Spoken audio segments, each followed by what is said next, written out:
Good evening and welcome to the show. I'm Caleb Bond. Well, it's a day that will go down in history. It's a day that could have changed history. Former President Donald Trump surviving an assassination attempt, of course, at a campaign rally in Pennsylvania. We have a lot to talk about tonight. We'll bring you the latest from the United States and plenty of analysis from here at home. Well, let's not waste any time. Joining me tonight on the panel, Sam Crosby, Evelyn Ray, Claire Rowe and Joe Hildebrand. Now, let's go to those shocking scenes that unfolded at a Trump campaign rally at Butler in Pennsylvania earlier today, where a young man attempted to assassinate President Trump.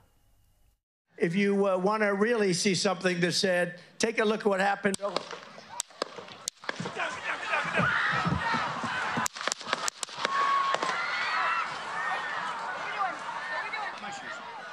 I got you, sir. Let me get my shoes on. Hold that in your head. It's bloody. So we got to move to the bus. Let me get my shoes on. Okay, my shoes down. Get the shoe. Watch out. Wait.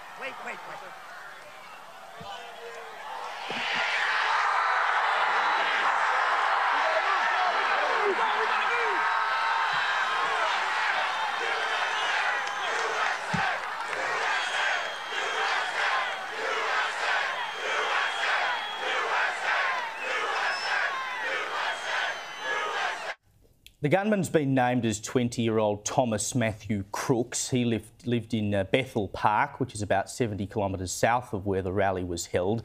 And of course, he was killed by Secret Service snipers.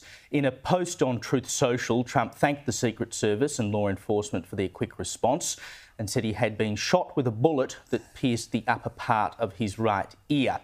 He's since been released from hospital and flew to New Jersey, where he'll spend the night at his golf club in Bedminster. But while Trump is OK, one of the attendees at the rally was killed and two others are critically injured. Voting records show that Crooks was a registered Republican, but the FBI is yet to establish a motive. Now, I was having a bit of a sleep-in this morning and I woke up and looked at my phone and saw a text message saying that someone had tried to shoot Donald Trump. And my first thought was, surely not. This cannot be real. But I stopped to think about it again and I thought, no. This makes perfect sense. I think I'd had in the back of my head for a long time the idea that someone would try to assassinate Trump. In fact, I'm sure I've joked about it before. I mean, we were only joking a week or two ago about Joe Biden having Trump assassinated after the Supreme Court ruled presidents have immunity from prosecution for things that form part of their official duties. But I guess I never thought that it would actually happen, or at least I hoped it wouldn't happen, that things were better than that. But the reality is that Trump has been so demonised, so persecuted. He's been compared to Hitler, characterised as a threat to democracy. Biden said at that train wreck debate that anyone who voted for Trump was anti-democratic. And I guess this was the logical end game. They've done basically everything to stop the man from running for president, bar having him killed. The character assassination, the phony court cases, both civil and criminal. They have tried to have the bloke locked up.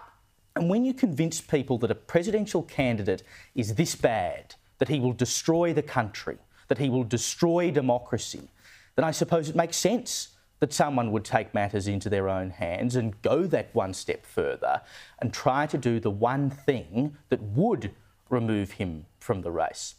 America is clearly a divided country, and nothing makes that more obvious than trying to kill a presidential candidate. And of course, the Democrats have always tried to portray Trump as the cause of that division. But I think in reality, it's the Dems who have done more to divide the country by setting up the contest as good versus evil, Trump obviously being the evil, and using almost any means necessary to destroy him. But regardless, we witnessed an incredible moment in political history today, and that shot of Trump raising his fist to the crowd after being shot, shouting, "Fight, fight," that was an act of strength and defiance. It's a photo that will be shown for hundreds of years as a pivotal moment in American history.